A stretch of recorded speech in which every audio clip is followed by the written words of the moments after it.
Olá, bom dia para você, seja bem-vindo a essa edição. Mais um dia e nós juntos de novo. Muito obrigada pela sua companhia.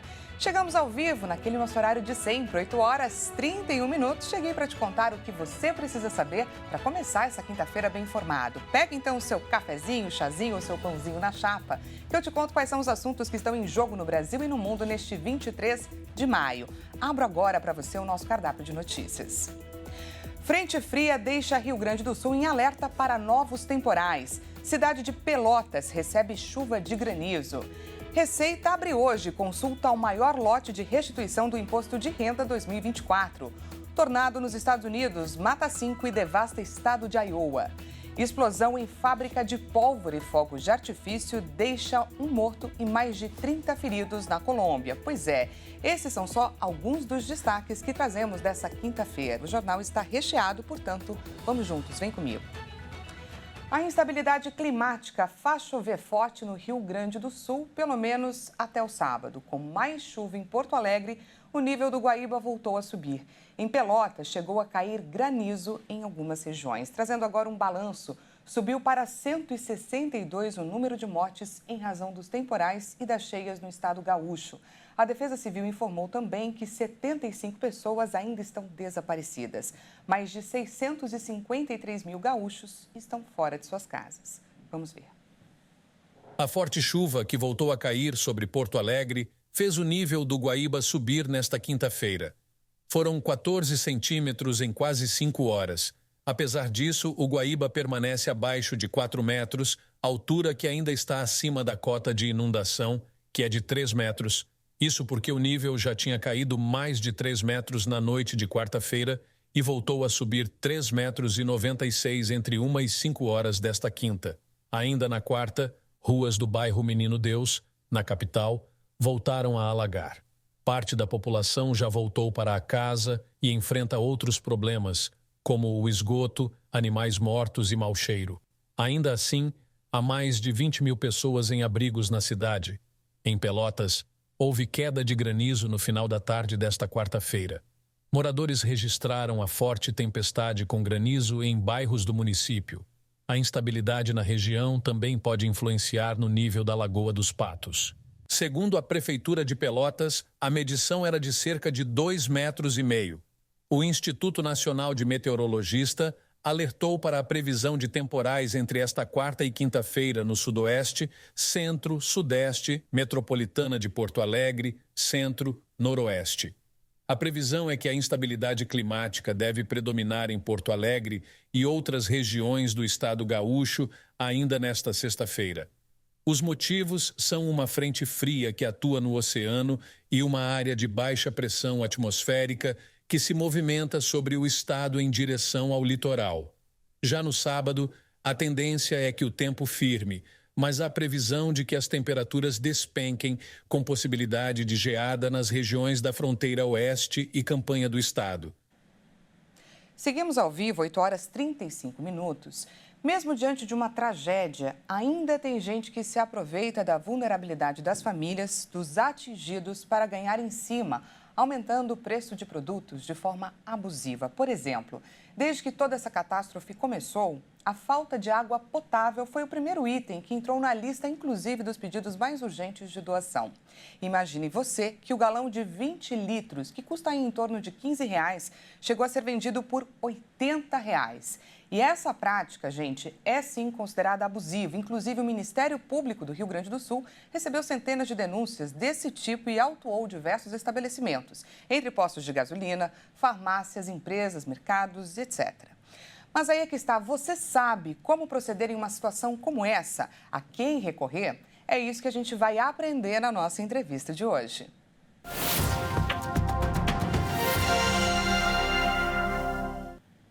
Conversamos agora com o advogado especialista em direito do consumidor, Stefano Ribeiro Ferri. Bom dia. Bom dia, Daniela. Muito obrigado pelo convite. Seja muito bem-vindo. A gente que agradece a sua disponibilidade. Primeiro, nos explique que movimento é esse que acontece no mercado, em alguns casos até comum e saudável, dos comerciantes aproveitarem um determinado cenário para lucrar. Mas até que ponto? É isso que eu te pergunto. Como identificamos que a prática é de fato abusiva? Perfeitamente. O que a gente tem que entender é que existe uma grande diferença entre liberdade econômica e abuso da posição dominante de um fornecedor de produtos ou serviços, né? Então, se por um lado, no ambiente de liberdade econômica, os preços eles se desenvolvem, se ajustam conforme a lógica de mercado e conforme a demanda, nesse outro cenário, que é o que a gente tem visto no Rio Grande do Sul, nós temos fornecedores se utilizando de uma posição dominante, né, e da escassez de oferta para arbitrar um valor de um item essencial como a água. Então, certamente não é exagero dizer que, além de ilegal, é uma prática imoral. Imoral é a palavra de fato. Agora, Ferri, nos dê, por favor, orientações. O que eu posso fazer quando encontrar estabelecimentos cobrando preços abusivos? E eu vou além, porque muita gente deve pensar, vou procurar então em outro lugar, não preciso denunciar, não preciso me expor. Mas denunciar é importantíssimo, não é? Para combater essa prática. A atitude de uns pode ajudar o coletivo. Exatamente. E essa notícia no Brasil, infelizmente, não é nova, né? Nós já vivenciamos esse cenário na pandemia em relação ao álcool em gel aos consumidores. E a nossa audiência vão se lembrar que, de um dia para o outro, os preços subiram exponencialmente, as pessoas tiveram dificuldade de acessar aquele item também essencial naquele momento. E o que as pessoas têm que ter consciência é de que a conduta individual importa. É como no voto. Se todos pensarem que o meu voto não faz diferença, nada disso vai mudar. Então, se cada um, quando se deparar com uma situação dessas, denunciar, chamar a polícia, tirar foto do aumento de preços abusivos, fizer um boletim de ocorrência, isso vai inibindo essas condutas, né? Então, é importante que cada um faça, assim, sua parte, e existem consequências, tanto administrativas, como fechamento dos estabelecimentos, aplicação de multas, como penais. Essa conduta é ilícita e é um crime contra a economia popular. Então, é uma coisa muito grave. Ferri, você falou sobre tirar foto, fazer um boletim de ocorrência. Eu queria que você falasse para a gente, trouxesse uma opção de passo a passo que quem passar por uma situação como essa pode fazer. Exatamente. O importante é criar evidências. Então, se a pessoa estiver no mercado, por exemplo, e ela presenciar essa situação de um galão de água sendo vendido a R$8, é importante que ela tire foto dessa oferta, do preço, que ela consiga eventualmente gravar alguma situação, porque isso vai ser utilizado eventualmente numa ação coletiva, por exemplo, ou numa ação individual de indenização, porque isso pode causar um abalo moral, né, para as pessoas. Imagina que você não tem acesso à água e quando encontra você tem um estabelecimento literalmente te extorquindo para ter acesso a um item essencial. Isso não é nada razoável. Então, essas evidências são fundamentais para comprovar o cenário. E você comentou sobre multas e tudo mais. O que acontece de fato quando uma padaria ou um estabelecimento é denunciado? Quais são as consequências para o proprietário? A intenção aqui é trazer a consciência para quem pode eventualmente pensar que deveria lucrar numa situação como essa. O que a gente tem aqui são duas consequências. Primeiro, consequências administrativas, que são as previstas pelo CDC, e também as penais. Quando falamos especificamente do CDC, existe a previsão de aplicação de multa e até de fechamento do estabelecimento. Já no âmbito penal, nós temos a previsão de penas de 2 anos, né, de reclusão, então são penas graves. Tá certo, então, conversamos com o advogado especialista em Direito do Consumidor, Stefano Ribeiro Ferri. Muito obrigada pela sua participação e por todos esses esclarecimentos aqui no nosso jornal. Obrigado, até mais. Até mais. E olha só, mais de 12 mil animais já foram resgatados só em Porto Alegre, no Rio Grande do Sul, em meio a essa que é a maior tragédia climática já registrada na região. Vamos ver. Milhares de cães, gatos e outros animais resgatados das enchentes. No Rio Grande do Sul estão sendo tratados para voltar aos cuidadores originais ou serem adotados. As enchentes atingiram diretamente mais de 2 milhões de pessoas no estado gaúcho, obrigando mais de 600 mil a abandonarem suas casas. A Defesa Civil informou que foram criados cerca de 80 abrigos para os animais. Em Caxias do Sul, o abrigo municipal também recebeu alguns animais encontrados da região. Após os primeiros cuidados, eles serão levados para seus donos ou para a adoção. Todos os animais resgatados de outras cidades, né, as cidades atingidas por enchentes e trazidos para o município, então é uma iniciativa das ONGs, né, e o município então está ofertando testes, né, sejam exames de sangue, sejam testes para leishmaniose, leptospirose, criptococose, esporotricose, né, e está acompanhando então com microchipagem, vacinação e qualquer tipo de testagem que os animais precisem, né, dentro dessas doenças. Um dos animais ficou bastante conhecido no Brasil por conta do emocionante resgate. O cavalo caramelo, que estava ilhado em cima de um telhado em Canoas por mais de 24 horas.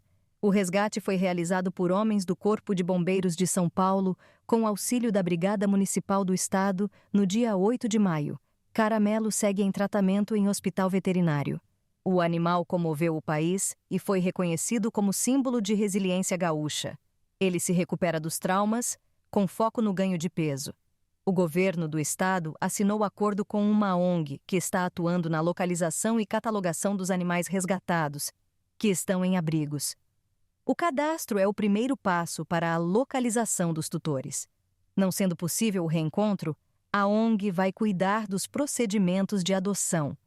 A Secretaria do Meio Ambiente estima que até as águas baixarem o número de animais resgatados deve chegar a 20 mil.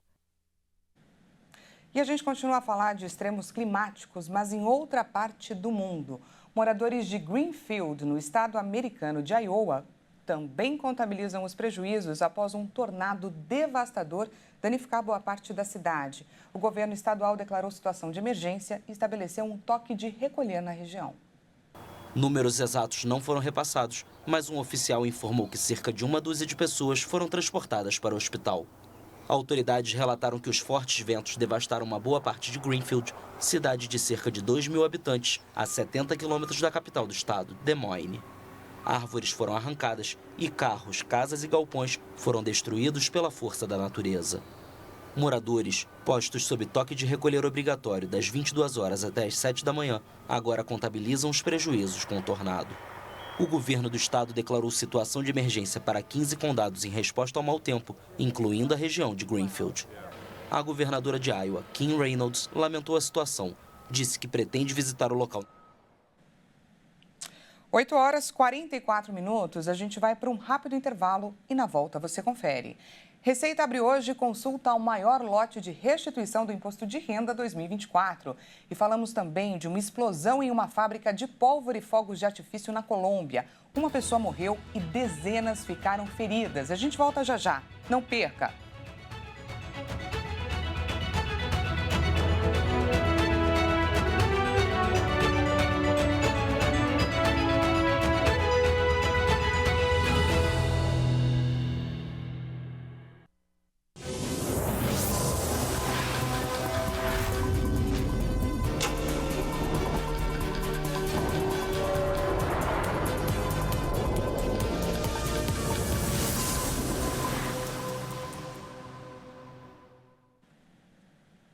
Seja bem-vindo mais uma vez, estamos de volta ao vivo, 8 horas e 46 minutos pelo horário de Brasília. Trazemos mais destaques dessa quinta-feira para compartilhar, é claro, com você. A Receita abre hoje às 10 horas a consulta ao primeiro lote de restituição do Imposto de Renda. Pois é, ao todo, mais de 5,5 milhões de contribuintes devem ser contemplados nesta leva. E contribuintes que residem no Rio Grande do Sul vão ter prioridade. Vamos ver. A Receita Federal vai pagar o maior valor em um lote de restituição do Imposto de Renda da história. Os pagamentos vão ser feitos a partir de 31 de maio, o mesmo dia em que se encerra o prazo para a entrega da declaração. Os gaúchos foram inseridos na faixa de preferência após as prioridades legais e antes daqueles que optaram pelos modelos de pagamento, via Pix e pela declaração pré-preenchida, em razão do estado de calamidade decretado no Rio Grande do Sul. Ao todo, mais de 5,5 milhões de contribuintes serão contemplados, com um valor total de crédito de 9,5 bilhões de reais. Segundo o fisco, somente no estado gaúcho serão restituídas mais de 880 mil declarações, incluindo exercícios anteriores, totalizando mais de 1 bilhão de reais.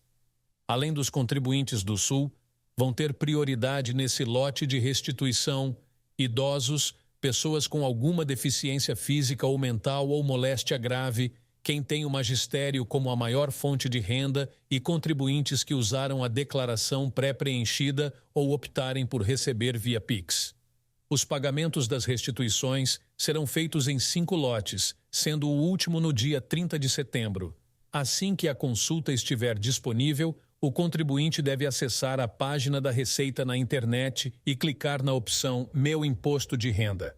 Em seguida, basta clicar em Consultar a restituição e colocar o número do CPF. E olha só, a página da Receita na internet oferece orientações ou consultas sobre a situação da declaração. E caso haja alguma pendência, o contribuinte pode retificá-la.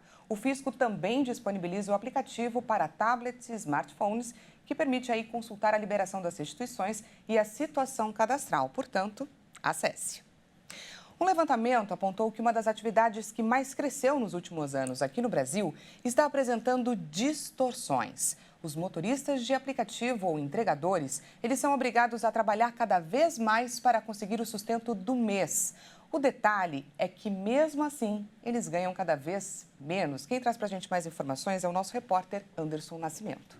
O número de brasileiros que utilizam as plataformas digitais como principal fonte de renda cresce a cada ano no país, passando de 400 mil motoristas atuando de forma autônoma em 2012 para 1 milhão em 2022. É o que aponta os dados do estudo realizado pelo Instituto de Pesquisa Econômica e Aplicadas. Nesse mesmo período de 10 anos, a renda média desses colaboradores caiu de R$ 3.100 por mês para R$ 2.400 mensais. Situação similar dos entregadores de aplicativos, que em 6 anos passou de 56 mil registrados para 366 mil. E a renda média caiu de R$ 2.250 em 2015 para R$ 1.650 em 2021. Mesmo com a redução da renda mensal, a jornada de trabalho dessas pessoas segue aumentando. Em 2012, quase 22% dos motoristas autônomos diziam trabalhar de 49 a 60 horas semanais. Já em 2022, 10 anos depois, esse número aumentou para mais de 27%. No caso dos entregadores, apenas 2,6% diziam trabalhar mais de 60 horas por semana. E também apresentou um aumento considerável em 10 anos, chegando a 8,6%. Outra área que apresentou mudança foi a contribuição previdenciária desses motoristas, que caiu de 47,8% em 2015 para 24,8% em 2023. Vamos agora de destaque internacional, falamos da Colômbia. Pelo menos uma mulher morreu e 33 pessoas ficaram feridas devido a uma explosão em uma fábrica de pólvora e fogos de artifício perto de Bogotá. As causas do incidente ainda estão sendo investigadas. A detonação, cuja origem está sendo investigada, sacudiu uma zona industrial da localidade ao sul de Bogotá às 4h38 da tarde no horário local. O prefeito Juan Sanches Perico detalhou que havia 150 operários na fábrica afetada que foram evacuados. Mais de 280 socorristas foram mobilizados, além de vários caminhões-tanque. As autoridades da capital Bogotá também enviaram bombeiros e equipamentos para ajudar no combate ao incêndio. A explosão causou uma enorme coluna de fumaça e danos nas áreas próximas. As janelas das casas localizadas nos arredores foram destruídas. As autoridades vão verificar se a estrutura das residências foi afetada. O Equador tem sofrido com o aumento da violência. Nessa quarta-feira foi declarado estado de exceção em 7 das 24 províncias por conta dos massacres cometidos por gangues e organizações terroristas. O presidente do Equador, Daniel Noboa, anunciou que seu governo declarou estado de exceção em 7 das 24 províncias do país, onde a violência piorou nas últimas semanas com vários massacres. A emergência, que permite o envio de militares às ruas, foi decretada por 60 dias. O decreto considera que nessas províncias se intensificaram atos de violência sistemática, cometidos por gangues e organizações terroristas. No âmbito do estado de exceção, o presidente Daniel Noboa, no cargo desde novembro passado, suspendeu os direitos à inviolabilidade do domicílio e da correspondência. Em janeiro, a fuga de um líder criminoso de uma prisão desencadeou uma investida violenta de grupos de narcotraficantes, que resultou em motins nas prisões, ataques contra a imprensa, explosões de carro-bomba, a retenção temporária de cerca de 200 agentes penitenciários e policiais, bem como cerca de 20 mortos. O governo de Noboa decretou então um estado de exceção que durou os 90 dias permitidos pela lei e declarou o país em conflito armado interno, que, de acordo com a Corte Constitucional, pode ser por tempo indefinido. Agora a gente fala sobre a corrida presidencial à Casa Branca, que ganha cada vez novos episódios. Nikki Haley, ex-adversária de Donald Trump nas primárias republicanas, anunciou que votará no empresário. Vamos ouvir o que ela disse. Coloco minhas prioridades em um presidente que apoie nossos aliados e exija a responsabilidade de nossos inimigos, que garanta a segurança da fronteira. Trump não tem sido perfeito nesses temas, mas o democrata Joe Biden tem sido uma catástrofe. Por isso votarei em Trump, afirmou a ex-candidata. A ex-embaixadora dos Estados Unidos na ONU foi apelidada pelo ex-mandatário como Bird Brain, que literalmente significa cérebro de passarinho. A ex-governadora da Carolina do Sul, de 52 anos, é popular entre os eleitores republicanos moderados e independentes. O anúncio pode reembaralhar as cartas entre os candidatos à vice-presidência na campanha republicana, apesar de Trump ter dito recentemente que não cogitava Haley para o cargo. Hoje a gente vai conhecer um pouco mais sobre uma cidade que parece não dormir, com um show de luzes praticamente a cada esquina, que nos remete a um lugar que está mais à frente, que está no futuro. É claro que eu estou falando de Tóquio, a capital do Japão. Localizada na Ásia Oriental, Tóquio é uma metrópole agitada. É considerada uma das maiores do planeta, com áreas de maior aglomeração urbana do mundo. Possui 23 bairros, municípios e vilas. É um local que parece nunca dormir. E para quem aprecia a culinária japonesa ou quer se aventurar nessas iguarias, há diversas opções de passeios gastronômicos por lá, basta ter ousadia.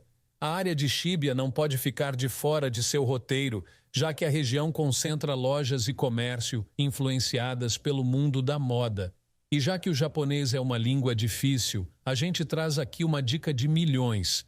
Na hora de agradecer, ao invés de dizer arigatou gozaimasu, basta sorrir e falar asas. Asas.